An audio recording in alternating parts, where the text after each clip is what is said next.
Okay, good morning, and thank you for taking time to do this interview. Yeah, no problem. So I'm just going to go ahead and jump right into it. Um, so, in your own words, could you give a short summary of the event in Selma, Alabama, known as Bloody Sunday? Sure. So, for a few years leading up to Bloody Sunday, um, Americans were, specifically Black Americans, were trying to fight for their basic rights to be able to vote in America. They were being discriminated against, and um, during a protest for these rights, a man was shot, Jimmy Lee Jackson, and um,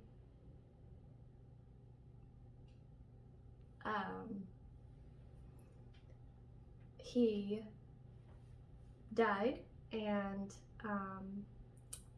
the march to Selma ensued shortly after this incident as a protest of these violences and also fighting for their right to be able to vote. Um, and whenever they had crossed over the bridge into Selma, they were met with state troopers that savagely beat them. Yeah. Okay, I think that that's pretty accurate. So, how would you classify the events known as Bloody Sunday as being necessary for social reform in America, if you could do so? Um, I would say things always get worse before they get better. Um, these Americans were ruffling feathers, making important people angry. They had had enough. They wanted to exercise their right to vote. Um, and change doesn't come without a fight. So, um, as awful as these events were, they uh, furthered the cause. And what do you think? So, what do you think the state troopers, if you could put yourself in their shoes, as difficult as that might be, how do you think they justified their actions? At the end of the day, they probably told themselves um, that they were protecting their families, they were protecting their neighbors. Um, Racism is born from a place of fear, and they probably just told themselves they were doing their jobs and they were protecting people. Hmm. So,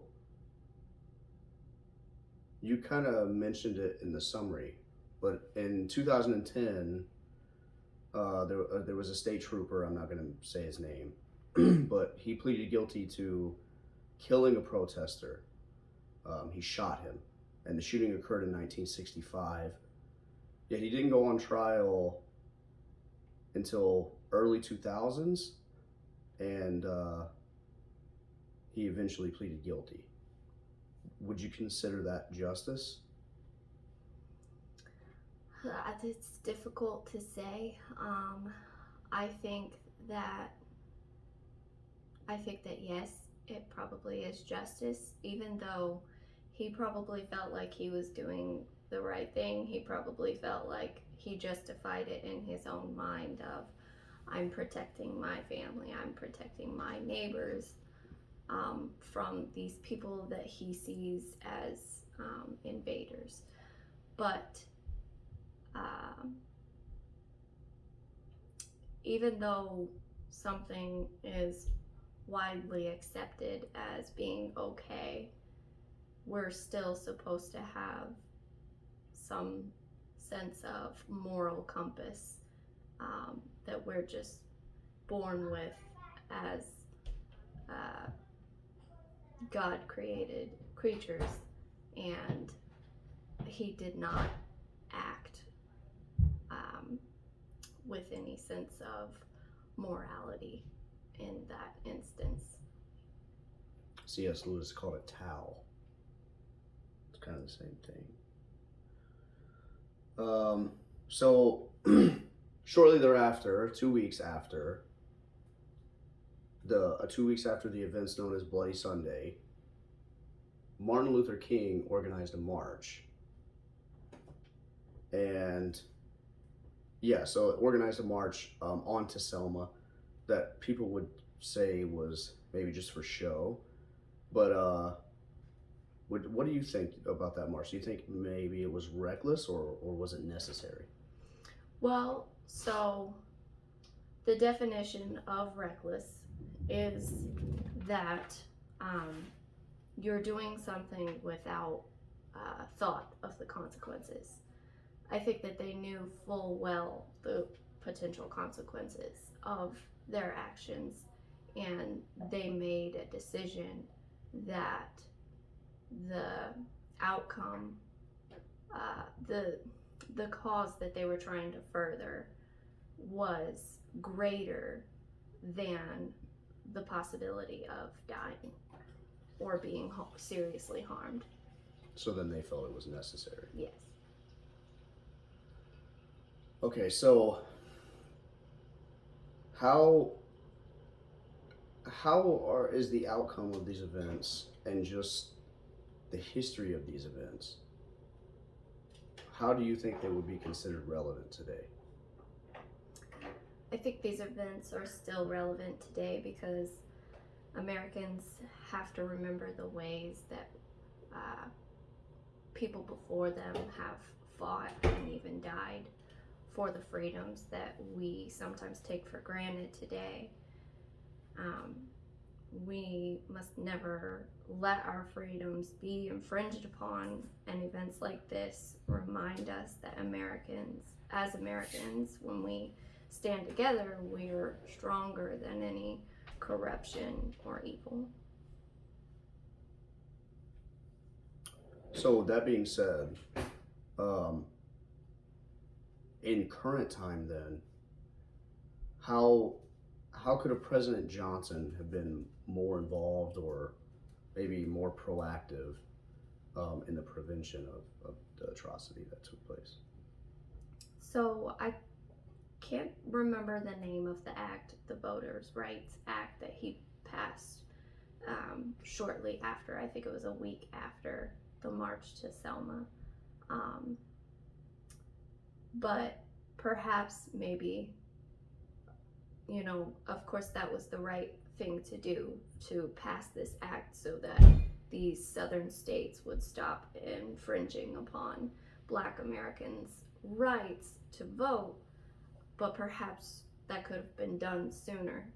But I guess things tend to always get worse before they get better, and we have to be motivated to act. And so unfortunately, it had to get this far before something would be done. Yeah, it is unfortunate because I understand Johnson's reasonings. He didn't feel it was necessary for the federal government to be involved in something that otherwise should have been taken care of by the states. But yeah, we see the outcomes. So with all that in mind, the Voters' Right Act being passed, and so many other legislative actions being taken place by the federal government. But has America done enough to this point? Have we collectively, as Americans and as the American government, the federal government, have they done enough to right these wrongs? I think America has righted the wrongs in the sense of discrimination and ensuring that all Americans have the same freedoms to exercise their basic rights. But I would say that we shouldn't get too comfortable. We shouldn't ever think that discrimination and corruption is impossible today. We should never think that our government wouldn't do something like this today should we disagree with the way that they're handling things. So all in all, you would say that we have done enough. Okay. Well, that's all I have. So I know that you're passionate on the subject. So I appreciate you taking the time to do this interview. Yeah. Thank you.